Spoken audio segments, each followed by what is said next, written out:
Greetings there people of YouTube, it's time for an update on the whole Parkfield Community School subject. Some of you may have seen the headlines, I know I have. There's a particular one from The Guardian which reads as quote, Birmingham school stops LGBT lesson after parents protest, end quote. Now I've seen this article being shared around Twitter like the plague, even by pages such as Atheist Republic, who also quoted the title in their tweet. So now that I've given you the news, I guess this video can end here. Well, not really. You see, the headline of the article isn't true of facts that Parkfield Community School, the school in question, raised issue with on their own Twitter account. So yeah, that's some pretty lazy journalism right there. What's particularly disturbing about the whole thing is the fact that the article itself contains a segment of the school's letter to the parents about no outsiders, which states, quote, up to the end of this term, we will not be delivering any No Outsiders lessons in our long-term year curriculum plan, as this half-term has already been blocked for religious education, RE, equality assemblies will continue as normal, and our welcoming No Outsiders ethos will be there for all, end quote. The article also states in a rather confusing manner, the school made it clear that it had never intended to continue the No Outsiders lessons this half-term and confirmed that the lessons would resume only after a full consultation with every parent, end quote. So do note the facts that for this term they will not be delivering No Outsiders lessons. That part is true, but not because of the protest, rather because the lessons were already set aside for religious education, but they're going to use this time to educate said parents. You see, schools only have so much time that they can allocate to certain subjects between the compulsory lessons such as maths, English and science. Some try doing everything at once, something that can stretch out the lessons so they barely connect to one another, but others do certain subjects in blocks. It seems that Parkfield is taking the latter route. Now why is this correction on a headline so important? Why does it deserve a video? Well, I agree wholeheartedly with Parkfield on this. It is concerning. It sends out a dangerous message to the parents of said school, and indeed all schools utilising the No Outsiders program. It sends out the message that the parents' protest achieved something, that they actually managed to shut down said lessons, when they haven't. Both in the US and the UK, we have seen the nasty result of emboldening bigots through the election of Trump and the vote on Brexit.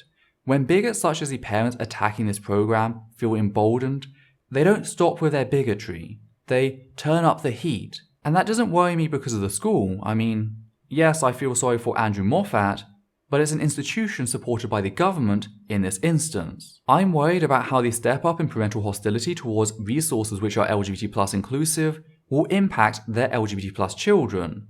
1 in 2 children are going to grow up to be something other than completely heterosexual. And that's just looking at sexuality, that's ignoring gender here. And these children are going to pick up on the latent hostility of their parents or the parents around them. This is going to force many children to remain closeted, to live very shallow lives in comparison to ones they could live if they felt secure enough to be open about who they are. And many of them may take up the breastplate of righteousness, politically and socially conservative viewpoints expressed in public to hide their actual feelings. They will become the next generation of bigoted parents regardless of their own sexuality. They will reduce the existence of LGBT people down to a single sexual act rather than the complex relationships sharing all the same beauty and wonder as their heterosexual counterparts. They will talk about trans people as being deluded and confused, and they will try passing that on to their own children in turn, and that fucking breaks my heart. That's why this education is so vital. LGBT+ folk are an inherent part of human existence, far more prevalent than these parents realise. There's no way to turn a person gay, bi or trans any more than there is one to turn them straight or cis. But 1 in 2 of the children who attend this school, Muslim or not, are going to be LGBT+ to some degree. And those who do feel secure enough to be out, they may adopt, use surrogacy and even have children of their own, as is possible with the inclusion of trans people, and send their own children to school. And those children are going to have to deal with this shit. Not because of their own sexuality and gender, but because of that of their parents, which is no fault of the parents, it's the fault of the bigots who have been protesting No Outsiders. The truth of your religion, as with any religion, is debatable. The existence of LGBT+ folk and their deserving of human civil rights is not. And that's all the No Outsiders curriculum covered in relation to the controversy. The fact that LGBT+ people, most notably parents, that they exist and they too have rights.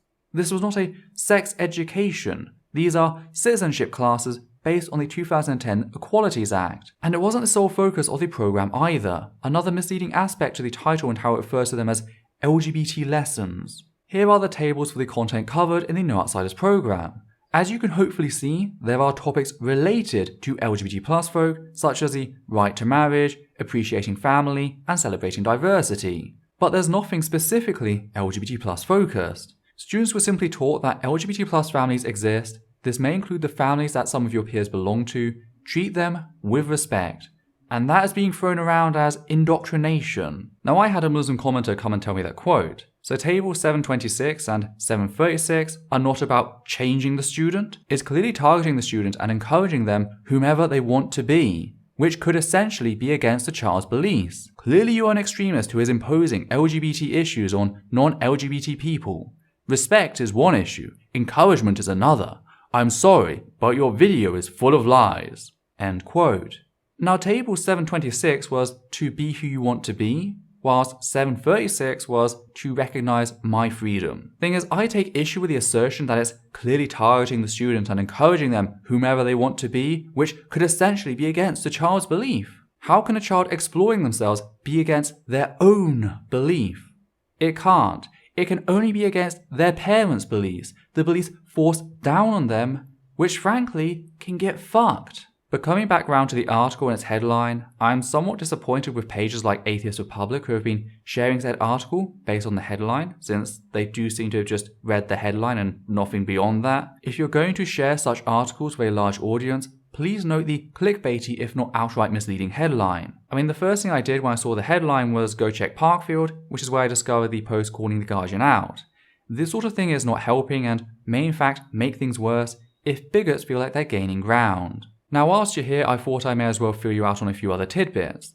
The Chief Inspector of Ofsted, that's the Office for Standards in Education, Children's Services and Skills, Amanda Spielman, recently came out in support of No Outsiders. Among other things, she stated that the programme was, quote, about making sure they, children, know just enough to know that some people prefer not to get married to somebody of the opposite sex, and that sometimes there are families that have two mummies or two daddies, end quote. She also stated that, quote, it's about making sure that children who do happen to realise that they themselves may not fit a conventional pattern know that they are not bad or ill, end quote. This came as a response to claims made by parents, such as in this interview uploaded to the BBC.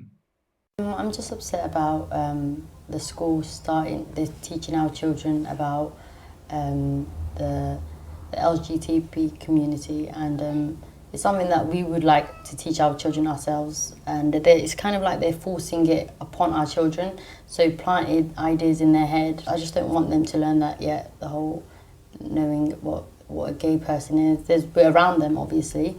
There's so many in our community, but we accept that that's how they are, and you know, and that's the way their life is, and everyone's different, and we accept it, but forcing upon our children to know at such a young age, if it was at secondary school, would be like, okay, fine. So what would you say to those people who are watching this at home who might think that your views are homophobic?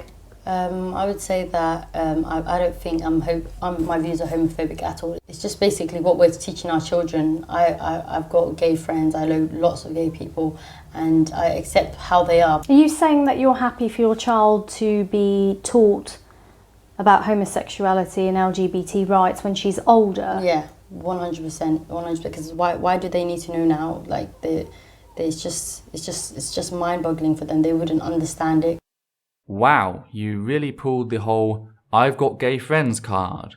Like, when will people realise that this go-to does nothing to alleviate your demonstrable bigotry? You are homophobic, but allow me to explain how you are homophobic in case you don't realise it. You hold same-gender relationships to exist on some separate, entirely sexual plane of existence, separate to opposite gender relationships. You argue that same-gender relationships are confusing your children, whilst you fully believe opposite gender relationships are something that children should be exposed to. This ignorance on your part and the subsequent way you try to spin same-gender relationships receiving the same acknowledgement as you've been privileged to your entire life, as forcing it on your children and planting ideas, that is your homophobia. No Outsiders is no more forcing it on your children than you are when you tell them a story in which an opposite gender couple exists. Because That's all the program does. It's not a comprehensive insight into the LGBT+ community. It acknowledges the existence of LGBT+ people, including the ones you fully admit are around you, as it did for Muslim parents and people from ethnic minority backgrounds. The same for disabled people, people who have been adopted, people who have been raised by a member of their extended family, and so on and so forth. Why shouldn't your child be aware of their existence and be taught to respect them anyway? Because that's what No Outsiders does. As for we want to teach it ourselves, you clearly lack a basic understanding or appreciation of the subject. We also can't leave it up to parental choice, since you can be sure that a vast number will not teach their children information that is crucial to their partaking in British society. Though of course, lies surrounding the programme have persisted, lies including ones such as these. The school cannot continue to do what they have done. They've done it for 4 years without our knowledge, without parental consultation. Now that we know it can't go on any longer, Parkfield school, put a stop to it now! Abolish No Outsiders! Stop No Outsiders! Stop teaching our children what is not compulsory. Please, brothers and sisters, continue to support us tomorrow, inshallah. You know what to do. It was very deceptive. It was deceit. They hid the controversial material. They didn't tell parents exactly what was being taught. Just like now, for the last 3 or 4 weeks, they have not. They have ignored us, and they simply not listened to us. The reality, meanwhile, is that the No Outsiders programme was designed and implemented with active involvement by parents who showed some interest in their child's education before the rumour mill started. Andrew Moffat and Parkfield have been completely open the entire time. But of course, lazy parenting doesn't paint the school in a bad light. Therefore, that's one of the many facts that fall victim to this smear campaign. Let's watch some more. But nevertheless, our perseverance is working. And last week we had a meeting with the school. The school is still not abolishing No Outsiders. Any other reasonable school with this much opposition to it would have said, okay, the parents are not happy, let's do it a different way. But this school has persisted. And that persistence has also led to a wider awareness in our community here in Alum Rock. And what I would encourage, if you have children in other schools, that you do exactly the same as what Fatima and Maryam have done.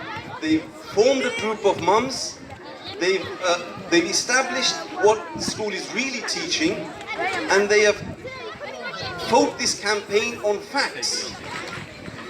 The media, when Fatima first came out and spoke in the media parents wanted to... That's not my cut, that's just how things have been poorly cobbled together.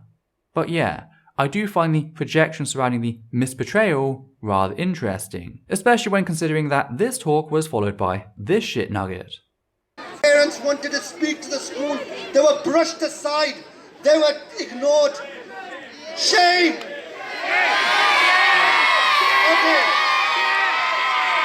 Okay, quiet. The reality, after the issue arose due to the pending changes to comprehensive sex education that somehow No Outsiders got linked to, the school hosted near daily parental meetings to discuss misconceptions. The problem, as evidenced in my 2 previous videos, these meetings had to stop after said meetings became personally hostile towards Andrew Moffat, and Andrew Moffat began receiving threats. Ergo, the parents were not just brushed aside. That's an active lie. The school has a responsibility not only to the welfare and protection of its pupils, but its staff. Parents who are currently protesting abused parent-teacher meetings as a way to get at Andrew Moffat, and thus they lost that privilege. Which is a shame, but Andrew Moffat signed up to be a teacher, not your verbal punching bag. And speaking of him signing up to be a teacher, Andrew Moffat has been shortlisted as one of 10 for the Varkey Foundation Global Teaching Prize, a prestigious award given to teachers for outstanding contribution to the profession. Hello, morning. Morning. As a teacher, we've got to find ways to prepare children for life in modern Britain, where they're going to meet people who are Christian, Muslim, Hindu, Sikh, or have no faith, or have different families, sexualities, and they can go out into the world confidently, knowing that they can live and work anywhere.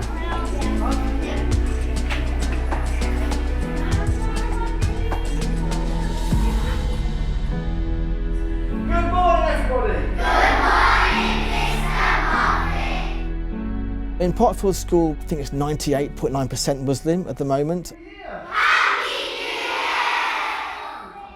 A big challenge for us is teaching our children that there are different people out there. Hey, cried Raccoon and Skunk. That's so much better, said Badger. This place is badgery brilliant. In the UK today, there has been a sharp rise in racist and religious hate crime. There is also across Europe the rise in the far right. So this is a resource that helps schools and gives schools a framework through which to teach children that we're all different, but actually that's fantastic. What's that colour there? Well, I've just done a lesson in with 4-year-olds. It's about different fishes who are different colours, but they're friends. It's as simple as that when we say hello to each other. Hello. Hello. Oh, they're smart as well. Fantastic, give them a clap. Oh, that is brilliant. And let me sing a song. 1, 2, 3, 4, 5. Once I caught a fish alive. 6, 7, 4, 9, 2. What? I said fish? No deer here. No deer here. In year 5, we talk about how do you stop someone being racist? Someone doesn't understand about no outsiders. What can you do? I want us to practice. What would you do if you were an animal in that forest and badgers going, no deer here, or badgers are best? If you hear someone saying, you don't belong here, well, what do you do about that? You've got children who are confidently talking about we're all different, but we all get along. It's better to be together than to be alone with your own type. There was a young girl that was new to our school and she looked quite different to other children, and Mr. Muffet had an assembly. He told us that even if you're different, that's no reason to be mean to others. Good morning. There you go. Your first job, children, is to tell your adult what is No Outsiders all about. I'm going to give you 2 minutes. Off you go. I'm developing it now by involving parents and the community, because in the schools, children are very confident about what No Outsiders means. But what about outside? Because what we don't want is to have children saying one thing and at home saying something completely different. There are some challenges, but I think we can overcome these challenges when we do this type of gatherings. Yeah, we tell the children, so we can overcome them. This is important for everyone can living together. So I find this is very good for children, for future.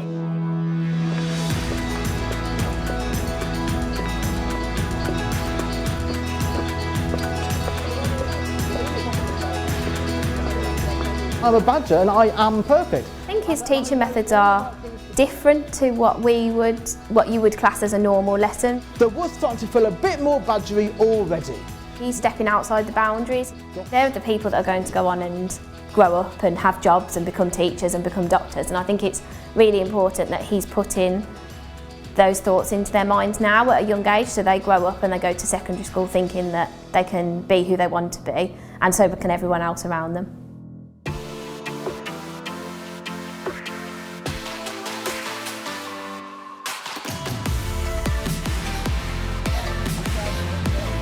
I want to take No Outsiders to a global stage.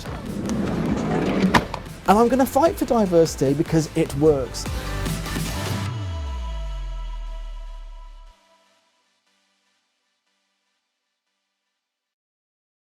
I just wanted to show you that video to give you a better understanding of the program and how it's being carried out. Note all the parents of that community who have consented to having their face shown on camera. Something groups like this have to actively gain to show them in such a video. Just a fair warning, however, the comment section of said video is a dumpster fire of libelous allegations. please feel free to report said comments to make YouTube a slightly better place. Now, whether he wins or not is pretty irrelevant. Simply being nominated is already a massive fuck you to all the bigots out there. But sadly, the shit show continues. What I will say is that we are not here to discriminate against any group. All we are saying is let us be and let them be. Do not interfere with our way of life, and we will not interfere with your way of life. Right, except for the fact that LGBT plus people exist, children need to be taught that fact, as well as how to respect said people. Because all I've seen from you lot is constant abuse, threats, and even the insinuation that Moffat is a predator to the cheers of Muslim parents protesting. I'm saying to you now that your children will not be safe so long as that Moffat is in this school. Now it turns out that man was none other than... I'm Stephen Green, I'm National Director of Christian Voice. And I recently took him to town in a video linked below. However, I'd just like to make a slight amendment to what I stated in said video. In my response to Mr. Green, I noted the fact that Christian Voice UK campaigned to legalise rape, specifically marital rape. I was wrong. This was a gross understatement on my part. Turns out that in 2011, his ex-wife came out about the fact that he'd not only apparently beaten their sons for things such as responding to him, but had actually done the same to her until she agreed to allow him to rape her. To quote Caroline, he quote, told me he'd make a piece of wood into a sort of witch's broom and hit me with it. Which he did. He hit me until I bled. I was terrified. I can still remember the pain. End quote. She also added that, quote, Stephen listed my misdemeanors. I was disrespectful and disobedient. I wasn't loving or submissive enough, and I was undermining him. He also said I wasn't giving him his conjugal rights. He even framed our marriage vows. He always put particular emphasis on my promise to obey him and then hung them over our bed. He believed that there was no such thing as marital rape, and for years I'd been reluctant to have sex with him, but he said it was my duty and was angry if I refused him. But the beating was a last straw. It convinced me that I had to divorce him. End quote. That's the guy these Muslim parents are cheering on. They not only allowed him to speak for them, but they allowed him to walk freely amongst their children. A known rapist. And yet he has the gall to label Andrew Moffat as a danger to the children of Parkfield. This is the bedfellow of the No to No Outsiders movement, a man who, as his ex-wife put it, would, quote, beat our middle-aged son with a belt in front of his best friend for answering him back. I tried to intervene, but he pushed me away. My eldest son was hit with a broomstick and kicked on the back of his legs. He still has scars on his shins. On one occasion, Stephen beat him so hard with a piece of wood that we thought he might have broken his arm. When we took him to the hospital, my son pretended he'd fallen because he didn't want to incur his father's anger. End quote. So yeah, if these parents actually cared about their children, they do well to start vetting who they give access to them. I think the big cheer needs to be for all of you, particularly the children. Protect the innocence of your children, which you're doing brilliantly. Do not let this man get away with this. He has a history. The people behind him have a history. As Christians, we're standing shoulder to... Again, not my cut, that's just where the video ends. Now what do you mean by let him get away with this? Andrew Moffat has been open with both the parents and the school governors in this case. This is due to a past incident at a different school in which he introduced completely different resources and came out as gay in an assembly without the support of either. He learned from that and set out on a different path, which is why so many parents, the school governors and Ofsted stand fully in support of them. Sadly, this is part of the mythology surrounding not just Parkfield, but the teachings of LGBT plus inclusivity in general. We are no longer going to accept things being imposed on us against our will. This school has been arrogant and stubborn in dealing with the parents. I know there's people here outside beyond Parkfield School. They need to go back to their own schools and ask questions. What are they teaching your children? What is it that they are indoctrinating them with? Because the line between education and indoctrination has been blurred here. Let me tell you this in no uncertain terms, that this line between education and indoctrination has been blurred in this school, and we are not going to tolerate that because it goes against our family values and religious beliefs. I love the blatant hypocrisy in the word indoctrination being thrown around, whilst the preacher screams about the fact that what is taught brings into question their religious beliefs. Teaching children to be critical of what they've been taught is the very opposite of indoctrination. Like literally, indoctrination is defined as the process of teaching a person or group to accept a set of beliefs uncritically, which is what you admit you are demanding here. The idea that you have the right to teach your children your ignorant-ass bigotry and the school shouldn't be allowed to offer children a factually and ethically founded alternative is a massive hypocrisy. But things get kicked up to a whole new level of ridiculousness when they invite a rabbi on stage to talk about the situation. Thank you so much. You're not only doing for Parkfield school parents and children, you're working and campaigning for the whole country, where we can see Ofsted and the humanists and the secularists are starting to push down their agenda down our throats. We have seen, I've done a freedom of information request on the head of Ofsted, Amanda Spielman, and the humanists and the secularists, and I've seen some shocking evidence between the cozy relationship between the Amanda Spielman, the head of the chief inspector of Ofsted, and the secularists. The education in this country is being driven by the secularists. They're trying to indoctrinate our children. They're taking away the freedom of religion that we fought so hard for. We will not allow this to happen. We, the Jewish people in this country, together with our Muslim brothers and our Christian friends, we will fight and we will campaign. We cannot afford to lose this fight, and we will win. If by pushing the humanist and secularist agenda you mean recognising the human and civil rights of all British citizens, then yes, we are pushing that agenda. Beyond that, however, you're talking utter toss. Nobody is removing freedom of religion. However, we are fighting for the child's right to education. And by education, we mean quality education, not just the bits you want to pick and choose. For example, RE should also teach secular philosophy, such as humanism. All children should leave school with the tools and knowledge they need not only to work, but to actively partake in society. And that includes citizenship and knowing their individual rights as taught by the No Outsiders programme. Now yes, humanist groups in the UK have been protesting for Ofsted to remove faith school exemptions to quality of education.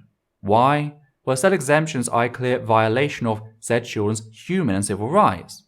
But that's it. And Andrew Moffat is a Christian, by the way. Yet that fact is inconvenient, so it's just ignored. So the people fighting for actual education are portrayed as the ones wanting indoctrination. Meanwhile, those who actually seek to limit a child's educational growth pretend that they're the ones fighting for education. What's been said at this protest has been nothing short of a true reversal of reality. We need more representatives, even at local level. As we mentioned before, Mohammed Idris spoke, but he was very quickly silenced, and that was a reflection of his weak character, that he actually apologized, whereas we know he had nothing to apologize for.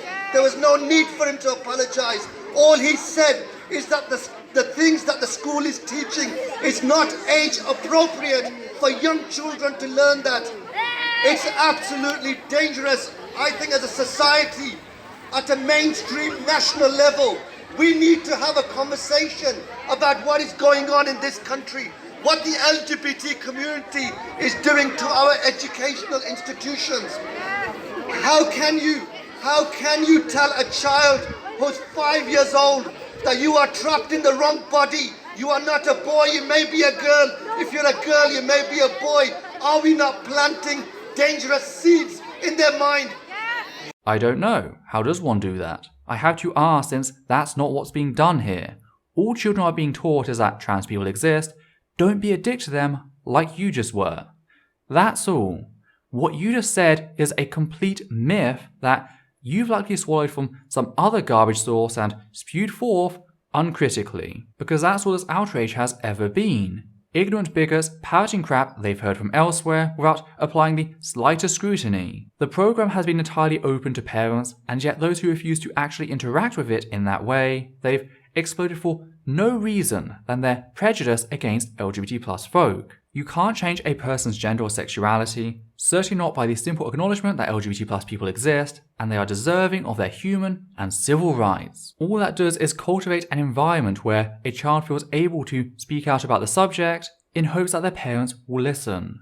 The only people these parents are hurting in the protest is their children. Reminder, 1 in 2 trans teens have attempted suicide. Yet the rates of depression and anxiety responsible for that drop down to levels equal to that of a cis teens if they're accepted. Cis or cisgender, by the way, refers to people who identify with their birth assigned gender. Likewise, a study comparing the impact of growing up in a supportive versus rejective household found that LGBT+ individuals from households who rejected them on the basis of being LGBT+ were, quote, more than 8 times as likely to have attempted suicide, nearly 6 times as likely to report high levels of depression, more than 3 times as likely to use illegal drugs, and more than 3 times as likely to be at high risk of HIV from sexually transmitted diseases, end quote. So I think this merits further investigation by Child Protective Services at this point. But what do you guys think?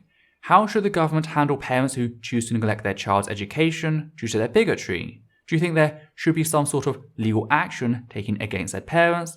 And if so, what? Personally, I think they could all do with some education, but does that go far enough considering the harm such bigotry can cause children? Did I miss anything you lot noticed? If so, be sure to drop us a comment down below. I'll also link a few of our other videos at the end of this one, so be sure to go view them. Now don't forget that you can support us on Patreon. We are trying to make the channel ad-free, so be sure to check that out as well. And speaking of Patreon, I'd just like to thank all of the wonderful people who have donated to the channel over time, giving a special thanks to the following people: Hannah Banghart, Matthew Kovac, Brad R, McGay, John Schoenrock, Daniel Martinez, Evan Heimberg, Alexander Williams, and Atlas5. Take care now, and I'll see you next time.